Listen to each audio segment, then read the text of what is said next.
بسم اللہ الرحمن الرحیم۔ السلام علیکم ورحمۃ اللہ وبرکاتہ۔ معزز سامعین کرام، آج جو ہم آپ کے سامنے حاضر ہوئے ہیں، یہ رزق کا وظیفہ لے کر حاضر ہوئے ہیں، مسائل کو دور کرنے کا وظیفہ لے کر حاضر ہوئے ہیں، حاجات کو پوری کرنے کا وظیفہ لے کر حاضر ہوئے ہیں، اس سے بڑھ کر محبت کا وظیفہ لے کر حاضر ہوئے ہیں۔ جنید جمشید کا چیلنج تھا کہ جس نے بھی اس عمل کو کیا وہی رزق کو پالے گا، رزق اس کے گھر سیلاب کی طرح آئے گا اور ایسی جگہ سے آئے گا جہاں سے آپ کا وہم و گمان میں بھی نہیں ہے۔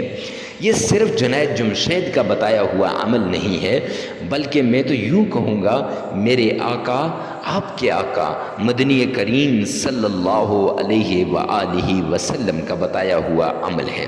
اب یہ چیلنج کیوں دیا؟ اس لیے کہ قرآن سے بڑھ کر کوئی بڑی کتاب نہیں، قرآن سے اعلیٰ کوئی کتاب نہیں، اور قرآن پہ اگر کسی کو اعتماد ہے، یقین ہے، بھروسہ ہے، تو معزز سامعین کرام وہ کھل کے چیلنج کر سکتا ہے کہ ہاں اس عمل سے کوئی بڑا عمل نہیں۔ تو یہ قرآن پاک کا عمل ہے، اس لیے انہوں نے کہا کہ اللہ سبحانہ و تعالیٰ کی کتاب کو یقین، اعتقاد اور عمل کی نیت سے جب انسان پڑھتا ہے تو میرا رب چھت پھاڑ کے اسے عطا کرتا ہے، میرا رب غیبی خزانوں سے اسے عطا کرتا ہے، کبھی مایوس نہیں کرتا۔ اس لیے چیلنج کیا ہے۔ معزز سامعین کرام، قرآن پاک ایک ایسی کتاب ہے جس کے اندر ساری بیماریوں کا حل، سارے مصائب کا حل، ساری مشکلات کا حل، ساری مصیبتوں کا توڑ، ساری جتنی بھی مصیبتیں ہیں ان کا حل قرآن پاک میں موجود ہے۔ اگر محبت میں ناکامی ہو گئی، اگر آپ کے گھر میں لڑائی جھگڑا عام ہو گیا، تو رزق کی تنگی کی مین وجہ لڑائی جھگڑا ہے، اور لڑائی جھگڑے کو ختم کرنے کے لیے قرآن آپ کے پاس موجود ہے۔ تو آج کا یہ عمل بہت ہی انمول عمل ہے، بہت ہی بڑا وظیفہ ہے۔ اتنا بڑا وظیفہ میں یوں کہوں کہ سارے مصائب کا حل لے کر حاضر ہوا ہوں تو یہ غلط نہ ہوگا۔ معزز سامعین کرام، چلتے ہیں عمل کی طرف۔ عمل کی طرف جانے سے پہلے اگر آپ ہمارے چینل پہ پہلی مرتبہ ہیں تو ہمارے چینل کو سبسکرائب کر دیں، ساتھ لگے ہوئے بیل آئیکن کو لازمی پریس کر دیں۔ معزز سامعین کرام، کمنٹ سیکشن میں لکھے گا، یا اللہ دکھی انسانیت کے دکھوں کو دور فرما دے۔ معزز سامعین کرام، عمل کچھ یوں ہے کہ آپ نے عمل کرنے سے پہلے 4 شرطیں ہیں، ان شرطوں پہ لازمی عمل کرنا ہے۔ نمبر 1، اللہ کے راستے میں صدقہ کر دینا۔ اب دیکھو چیلنج کیوں نہ ہو کہ صدقہ حدیث پاک کے اندر آتا ہے کہ صدقات جو ہیں آنے والی مصیبتوں کو دور کرتے ہیں، گھر کے اندر سے لاچاری کو ختم کرتے ہیں، تکلیفوں کو دور کرتے ہیں، بیماریوں کو گھر سے نکالتے ہیں، نحوست کو گھر سے نکالتے ہیں۔ تو نمبر 1 صدقہ لازمی ہے۔ نمبر 2، چڑیوں کے آگے، پرندوں کے آگے کچھ نہ کچھ چھت پہ لازمی ڈالنا ہے۔ نمبر 3، آپ نے جو وقت کی نماز ہوگی فرض، جیسے اگر ظہر کی نماز کے بعد اب آپ عمل کر رہے ہیں تو ظہر کی فرض نماز آپ نے لازمی پڑھنی ہے۔ اب چیلنج کیوں نہ ہو کہ فرض نماز کے بعد میرے نبی نے فرمایا جو دعا مانگی جائے وہ قبول ہوگی، تو یہ قبول کیوں نہ ہو۔ اب آگے چلتے ہیں۔ چوتھی بات، تنہائی کے اندر اکیلے میں اور باوضو ہو کر۔ اب جب باوضو ہو کر انسان اللہ کے سامنے گڑ گڑاتا ہے تو اس سے بھی میرا رب عطا کرتا ہے۔ 4 شرطیں پوری کر کے آپ نے یہ عمل شروع کرنا ہے۔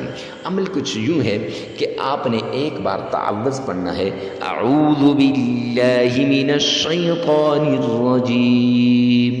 ایک ہی بار آپ نے بسم اللہ پڑھنی ہے، بسم اللہ الرحمن الرحیم۔ ایک ہی بار درود پاک پڑھنا ہے آقا پر، مدنی کریم صلی اللہ علیہ وسلم پر، عقیدت کے ساتھ، پیار کے ساتھ، محبت کے ساتھ۔ اللہم صلی علی محمد وعلی آل محمد۔ آپ چاہیں تو نماز والا پورا درود پاک پڑھ سکتے ہیں۔ اس کے بعد معزز سامعین کرام، یہ رزق کا عمل ہے، یہ دولت کا عمل ہے، یہ محبت کا عمل ہے۔ اگر آپ رزق کے لیے کرنا چاہتے ہیں تو پھر آپ نے سورہ فاتحہ کو 11 مرتبہ پڑھنا ہے، اور پھر سورہ اخلاص کو، سورہ فاتحہ الحمدللہ رب العالمین سے لے کر وَلَضَّالِّينَ آمین تک آپ نے پڑھنا ہے 11 مرتبہ، اور پھر اس کے بعد سورہ اخلاص قُلْ هُوَ اللَّهُ أَحَدٌ اللَّهُ الصَّمَدُ، اس کو آپ نے 7 بار پڑھنا ہے معزز سامعین کرام۔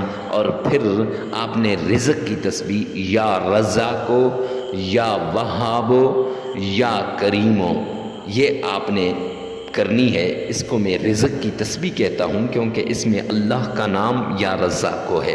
معزز سامعین کرام، اس کو آپ نے 773 مرتبہ، 773 مرتبہ، ویسے تو اس کو 1000 بار کیا جاتا ہے، لیکن رزق کے لیے 773 مرتبہ یہ آپ نے کرنا ہے۔ اور پھر اس کے بعد آپ نے معزز سامعین کرام ایک بار درود پاک پڑھنا ہے، اور آپ نے 33 بار استغفار کرنا ہے۔ اور اگر آپ اس کو محبت کے لیے کر رہے ہیں تو باقی ایک بار تعوذ، ایک بار تسمیہ، ایک بار درود پاک اسی طرح پڑھنا ہے، اور سورہ فاتحہ کو آپ نے 7 بار پڑھ لینا ہے، اور اس کے ساتھ ساتھ آپ نے سورہ کوثر کو 7 بار پڑھنا ہے، سورہ فاتحہ اور سورہ کوثر کو، اور یا رزاقو یا وہابو کی جگہ آپ نے پڑھنا ہے یا ودودو یا لطیفو یا مصورو، اس کو آپ نے 1313 مرتبہ پڑھنا ہے، اور پھر اس کے بعد ایک مرتبہ درود پاک پڑھ لیجئے گا اور 33 مرتبہ استغفار کر لیں، وظیفہ مکمل ہو جائے گا۔ 7 دن لگاتار عمل کرنا ہے، عمل کے دوران ناغہ نہیں ہونا چاہیے۔ جس وقت آپ نے یہ عمل شروع کیا ہے اسی وقت آپ نے اس عمل کو کرنا ہے۔ معزز سامعین کرام، اس کے بعد آپ نے ویڈیو کو ثواب کی نیت سے صدقہ جاریہ سمجھ کر شیئر کرنا نہیں بھولنا۔